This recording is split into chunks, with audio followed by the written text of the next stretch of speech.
boys and girls, it's Little Red Riding Hood again, and I'm here. I've just gotten back from Grandma's house, and she says she wants me to fix her some soup after I read to you guys. So I'm going to fix her some soup, and because it's the weekend, I'm not going to be able to do it live, so I pre-recorded these so you'll be able to see them. And Grandma says, please register for summer reading. Go to the website www.mccpl.lib.al.us and you can register for summer reading there. If you have any questions about registering, call 334-625-4844, and any of those nice librarians at the Elida Regional Library will be more than happy to help you register and walk you through it if you need help. And don't forget about the curbside service. You can check out a book just like the one in my hand. This is Pay Attention, Carter Jones by Gary D. Schmidt. And you can read it at home. All you have to do is call the library. Say, I want the book. And they'll put it in a plastic bag, put it on that beautiful yellow bench that says, don't let the pigeons drive the bus. And you can read a book. We're going to read chapter 5. I forgot to put it's called The Pitch. So when we left off yesterday, Carter Jones was trying to show up the butler by not taking his lunch or drinking his milk and leaving it behind. But the butler caught on to his revolt and tricked him and set up a really nice setting in the school cafeteria and fixed him a nice, healthy lunch. So let's see what happens in chapter 5, The Pitch. The pitch is the 22-yard playing field between the wickets on which all the action between the bowler and the batsman must take place. That night, my mother went to bed right after supper, and I worked on one paragraph description about my room that would show Mrs. Harnick something about myself, not by direct statement, but by quotation. By the time the butler had helped Emily read a story about a bunny looking for a home, and another story about a bunny with golden shoes, and 2 chapters of another story about a bunny named Edward, you get the theme right here, right? My floor was covered with balled up pieces of paper, which the butler saw when Charlie dragged him by my door on the way to showing him her books. I could hear them in her room saying, "Are you fond of E. Nesbit?" And Charlie saying, "Who?" And the butler saying, "We shall stop by the library. Now, about your 11 and 12 times tables." And when the 11 and 12 times tables were finished, Annie dragged the butler by my door on their way to practicing Annie's spelling list of words that started with PR. And the butler looked at the mounds of the balled up pieces of paper and shook his head. I could hear them practicing, and after Annie's progress, pronouncing practically every PR word in the language, the butler proposed she prosper her study through prompt and profuse private attention to the list. And then he came to my room, where there was a whole landscape of balled up pieces of paper. "Progress seems preempted," he said. "Stop that," I said. "Apologies." He chose one of the balled up pieces of paper and spread it out. "I'm not very good at this," I said. The butler nodded. "I mean, who gives stupid homework in the first stupid week of stupid school?" The butler balled up a piece of paper again. He picked up another and he read it, and he balled it up again. "A teacher whose primary aim is instruction," he said. Are you meant to write about the antics of absurdly powerful characters in strangely colorful costumes?" "I meant to write about my room. I'm describing those posters," I pointed. The butler nodded again. "Much more suitable to discuss than the unlaundered debris, which you will later attend to, but your sentences prattle on, practicing economy and preceding your verbs with such semblance of proper subject would." You're doing it again. "Apologies, I wonder if your teacher would be more interested in the details that say something about you, young Master Jones. Exactly. I'm supposed to write about how my room says something about me. So you are writing about superheroes? Yup. Then perhaps, said the butler, you might begin here. And he pointed at a photograph of my father, Captain Jackson Jonathan Jones, standing in front of the American flag. Or here, and he pointed at my father's beret from the first deployment in Iraq. Or here, and he pointed at the goggles that still had sand in them from Afghanistan. And stupid, I felt everything in me start to stupid, go stupid watery. Write your first sentence, said the butler. I did. Please, he said, and he held out his hand. He took the paper and read it. Then he read it aloud. He read it out loud slowly. My father is on the other side of the world, but he fills my room. The butler put the piece of paper back on my desk. I predict this beginning will not suffer the fate of its predecessors, he said. He left. It didn't. Okay, so the next day I remembered my lunch. I was just being wary, but Billy Colt was disappointed. So the butler isn't going to make? No, I said. And there won't be any? No, I said.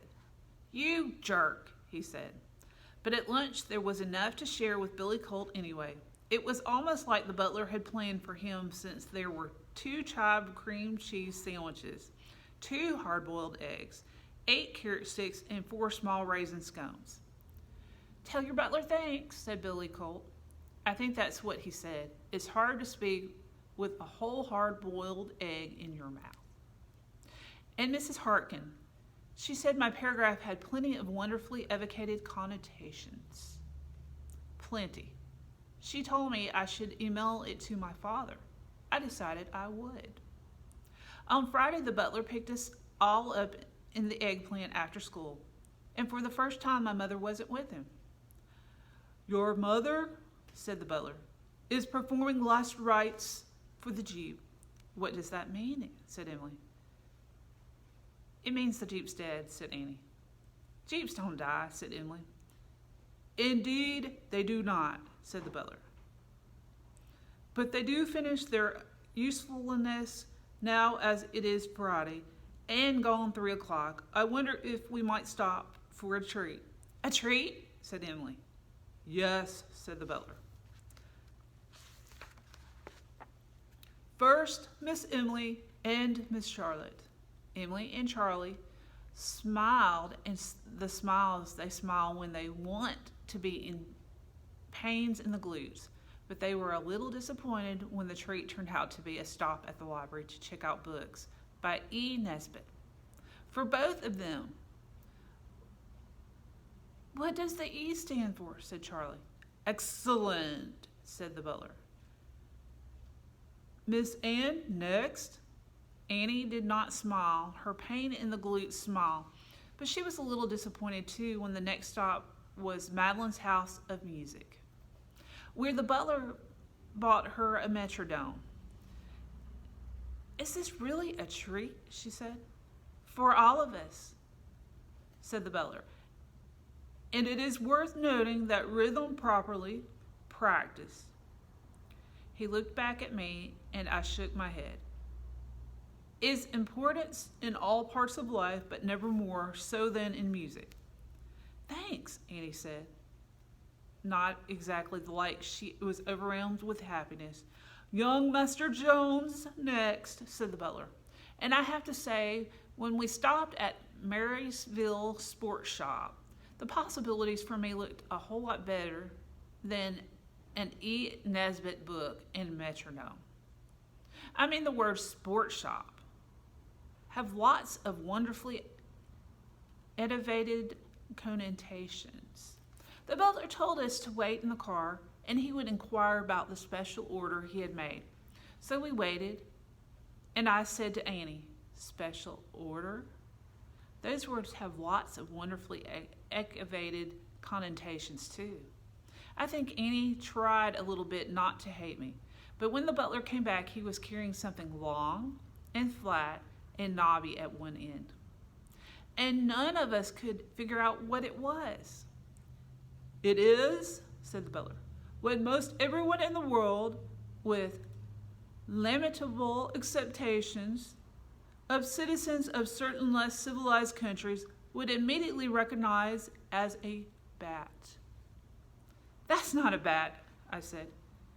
"You see my point, young Master Jones. It is a bat in every part of the world, where elegance is cherished, where communal memory is honored, where mannered people reign." "We're mannered people," I said. "Young Master Jones, last night you administered your chocolate glazed chocolate donut in your Coca-Cola." "That's how you eat a chocolate glazed chocolate donut," I said. "Obviously. And had I not intervened, you would have inserted the straw in your chocolate flavored Coca-Cola into your left nostril." Okay, that was true. He handed me the bat. "You are holding the wrong end, young Master Jones." I turned it around. "Do I take the rope off?" "Twine and no." I looked at the bat. "Can you play baseball with this?" "Only if you were a savage." "So what game can you play with it?" The butler's eyes almost closed. He began to smile, and he said, as if in a kind of trance, "The most lovely sportsmanly game that mankind has yet conceived or ever will conceive." I looked at the bat again. "Sure," I said. "As you will remember, young Master Jones, mockery is at the lowest form of discourse. Mockery of cricket, however, is akin to blasphemy, and will not be spoken in my presence." The way he said it, I knew he wasn't kidding. "So what kind of wood is this?" I said, like I cared. "Willow," said the butler, "and tonight you shall knock it in."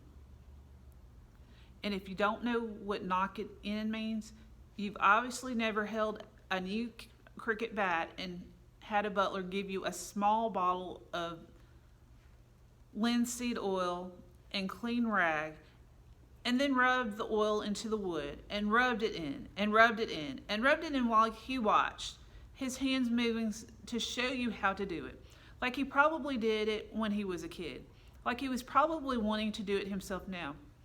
And then you bang a cricket ball over the bat so the wood gets roughed up.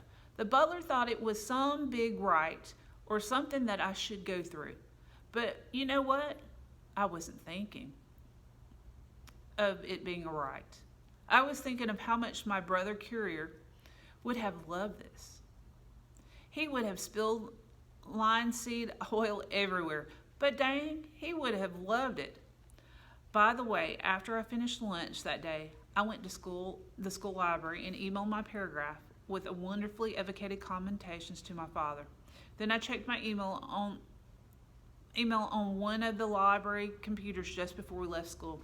But that's how it went when you're deployed, right?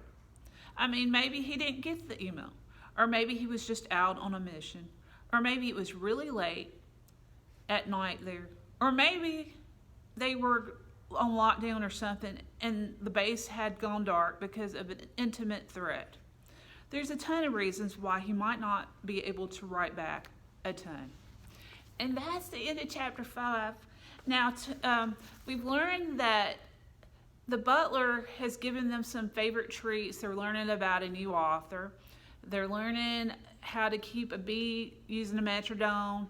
They're learning, and of course, Master Carter Jones is learning how to play cricket.